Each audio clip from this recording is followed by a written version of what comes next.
Au nom du Père et du Fils et du Saint-Esprit. Aujourd'hui, mardi 7, nous méditons l'évangile de Jésus-Christ selon saint Matthieu. En ce temps-là, Jésus s'adressa aux foules et à ses disciples et il déclara: les scribes et les pharisiens enseignent dans la chair de Moïse. Donc, tout ce qu'ils peuvent vous dire, faites-le et observez-le. Mais n'agissez pas d'après leurs actes, car ils disent et ne font pas.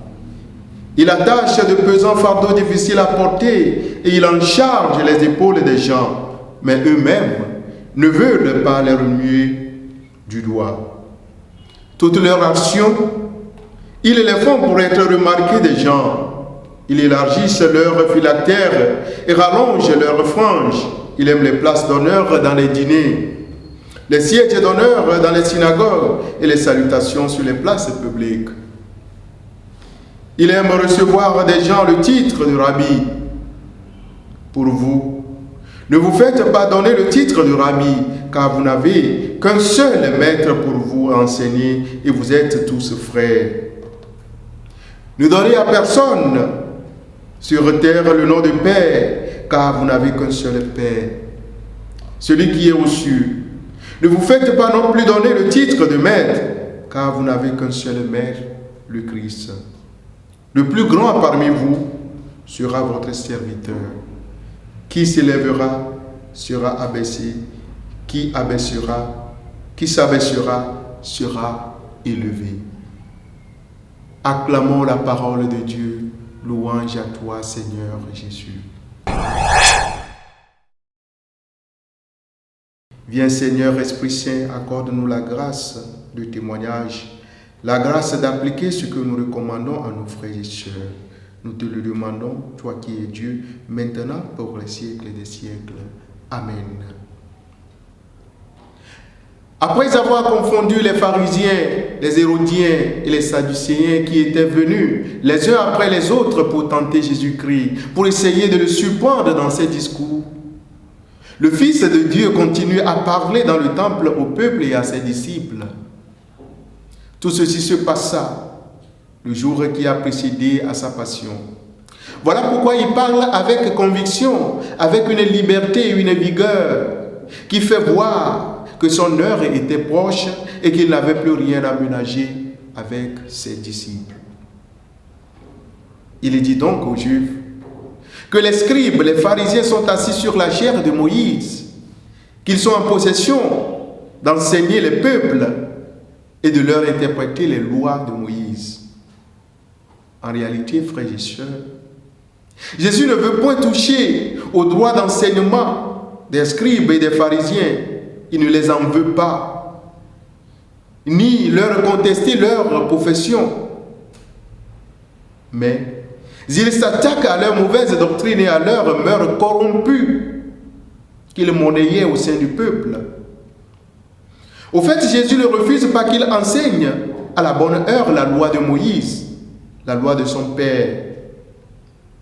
Ce qu'il leur demande, c'est de cesser de séduire le peuple de Dieu par leur langage mielleux, par leur verbe si doux, par leurs mauvaises explications, ou alors le corrompre par leurs exemples pernicieux ou par leur vie enracinée dans l'hypocrisie absolue. En effet, frères et sœurs, la chair de Moïse signifie ici la doctrine dont les scribes se vantaient d'avoir la clé ou font autorité. C'est leur chose. Les docteurs de la loi, les savants qui expliquaient la loi dans les synagogues, la lisaient d'abord de bout en bout, puis l'expliquaient assis au peuple. Le Sauveur. Mais les pharisiens, parmi ceux qui avaient droit d'expliquer la loi, non pas que cela fût attaché à leur secte, mais parce que la plupart étaient aussi docteurs de la loi, et qu'ils passaient parmi les Juifs pour les meilleurs interprètes de ces lois et des coutumes. Bien-aimés dans le Seigneur, c'est connaissant leur vie émaillée d'hypocrisie, de jeu ou de double vie que Jésus n'a pas hésité à mettre en garde son peuple contre l'enseignement de ces soi-disant meilleurs connaisseurs et interprètes de la loi du Seigneur. faites tout. Disait-il, ce qu'ils vous défendent, mais ne faites pas ce qu'ils font. C'est très fort. Obéissez-leur en tout, à moins que leur doctrine ou leur commandement ne soient contraires à la loi, à la justice, à la vérité, à Moïse lui-même. Car dans ces rencontres, il faut obéir à Dieu plutôt qu'aux hommes. Bien-aimés dans le Seigneur. Ce que le Seigneur recommande ici à son disciple, c'est une obéissance et une soumission parfaite, mais éclairée et sage, non aveugle.